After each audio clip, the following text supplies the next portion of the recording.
In this, the latest podcast in the Set to Screen series, the subject is location, and that's particularly interesting in terms of this motion picture we've just shot called Australia.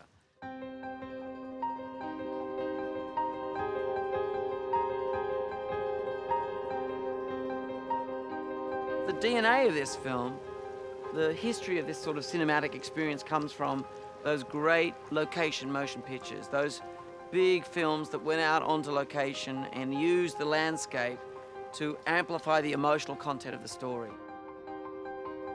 When I came to look at how to make Australia, increasingly we're in a world where the genius of someone like George Lucas can go into a soundstage like the one here and just with a blue screen create entire worlds and universes.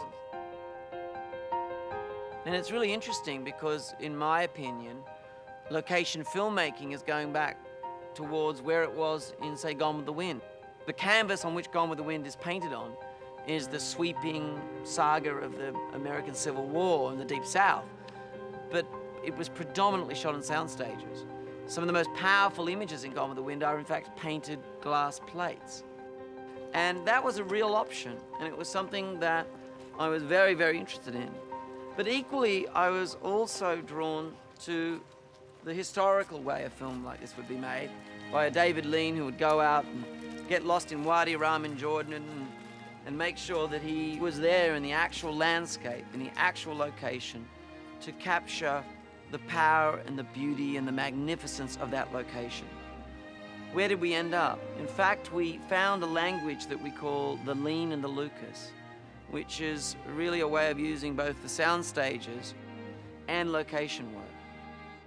Baz shoots a lot of the wides and stuff and the big majestic shots on location, and because of the limited amount of time and just the amount of work it goes into creating those epic moments, what we do is we then come back, because we're not being controlled by the environment and light, and we're able to control it more in a studio situation.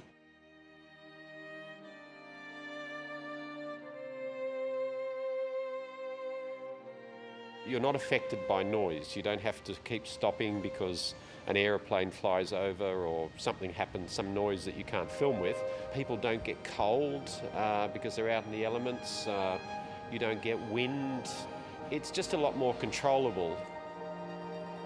On location, all these variables make it slower. It's more cumbersome. It's not as efficient as filming in a studio.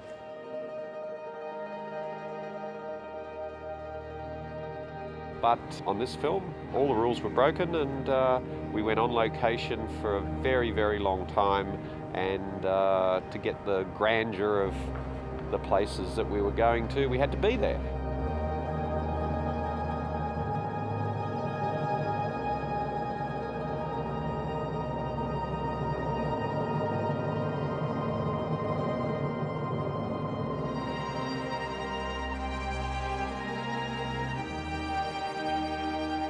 An epic in all sense of the word. Getting there, organising it when we were there, and the look of it will be epic, so it was worth going there.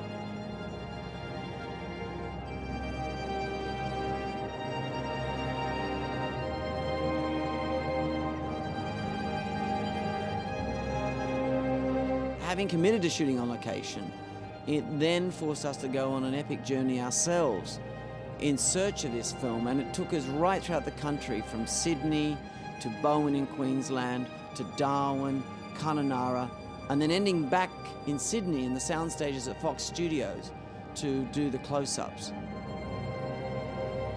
I think it was just the sheer scale of it all, that we were so spread out all over the country, and it's the largest production that would ever have been mounted in Australia.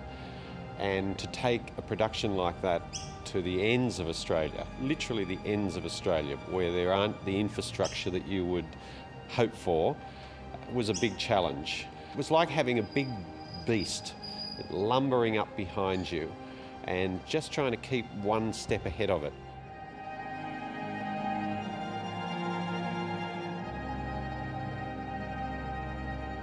Once they started filming, It's like everything leading up to that seems to take forever, but once filming starts, it's like sands going through the last bit of an hourglass, and it seems each day seems to go so quickly, and then the next location, and then the next location. So you're constantly worried, are all the permissions in place, or is the infrastructure in place?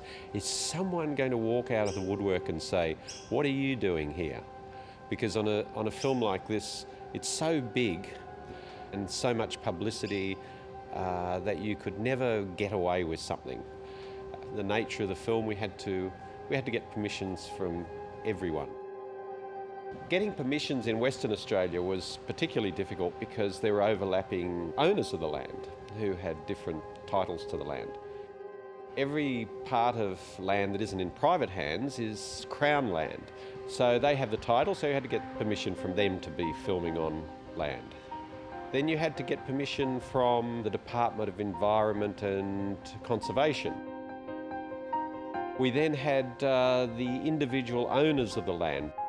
Carlton Hill, where the homestead was built, was actually part of a cattle property. There was also the traditional owners of the land who, in a very complicated way, have equal rights to the pastoral leaseholders. So really there were 4 different overlapping permissions before you could virtually do anything on any of those places that we finally filmed in. To do that is a heck of a lot of paperwork. But we had a great team, we worked together, and we got it done.